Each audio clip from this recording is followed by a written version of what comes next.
kapan titik terendah? Kapan titik terendah yang pernah terjadi di Gus Ipin? Karena tadi kan Gus Ipin sudah cerita banyak nih hal-hal yang kemudian pasti orang sedih dengernya. Kalau ternyata Gus Ipin gak jadi siapa-siapa, tapi ternyata hari ini jadi bupati gitu. Kapan titik terendah Gus Ipin? Saya tidak merasa harus ada titik terendah ya, tapi mungkin orang harus merasakan itu sebagai titik balik. Tadi saya sudah ceritakan, suatu saat itu jadi hal yang paling buruk tetapi kelak akan jadi hal yang paling saya syukuri.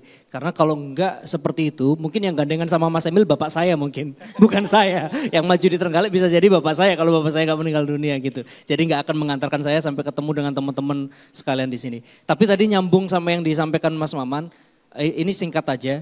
Saya itu yang saya syukuri dari almarhum bapak saya itu terlibat meskipun waktu saya sedikit dengan beliau itu selalu menempatkan diri bukan sebagai orang tua yang kemudian mendoktrin anaknya. Jadi kita itu sering terlibat dengan percakapan-percakapan yang absurd. Suatu saat saya tanya gini, Pak, Bapak kan lulusan pondok, minta saya jadi anak yang soleh lah, suruh ngaji apa, saya nggak mau lah ngaji gitu. Karena apa? Karena Allah itu nggak konsisten, saya bilang gitu. Allah itu bilang katanya takdir Allah itu pasti dan tetap. Tetapi Allah sendiri juga bilang bahwa Allah tidak akan merubah nasib suatu kaum kecuali dia merubahnya sendiri. Terus konsistennya mana? Katanya takdir tetap tapi ini disuruh upaya gitu.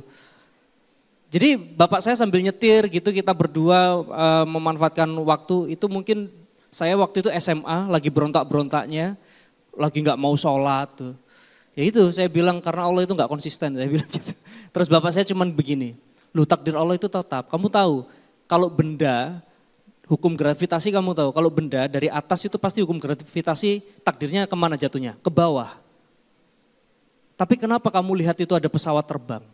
Itu menentang takdir? Enggak. Benar takdirnya benda itu dari atas jatuh ke bawah. Tetapi ada nasib yang diupayakan.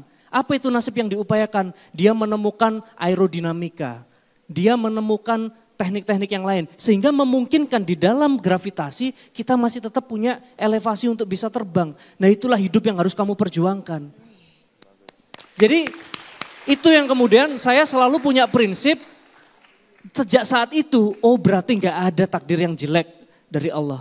Kalau ada kita ketemu nasib yang buruk itu karena kita salah menyikapi takdir kita. Ya salah menyikapi, oh kalau benda selalu harus ke bawah. Iya benar, tapi kan kalau diupayakan dengan aerodinamika, dengan teknologi A, B, C, D, dengan energi pendorong dan segala macam. Akhirnya bisa juga terbang melampaui batasan dari hukum itu. Tapi gravitasinya apa enggak ada? Tetap ada.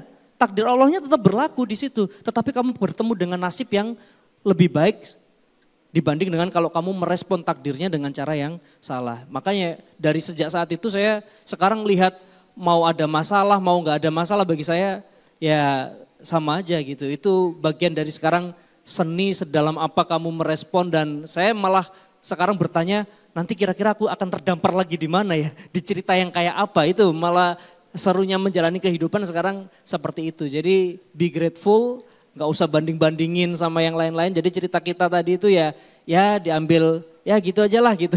Tapi yang paling penting ya nanti langkahmu sendiri kayak Mas Maman, kayak Mas Emil gitu ya dengan berbagai macam akhirnya dia bisa ketemu di satu pendaratan. Ya selalu ada yang bisa diupayakan untuk jadi indah pada waktunya lah. Jadi indah pada waktunya teman-teman ingat. Kalau sekarang belum indah berarti belum waktunya ya sabar aja. Jelajahi cara baru mendapatkan informasi. Download Metro TV Extend sekarang.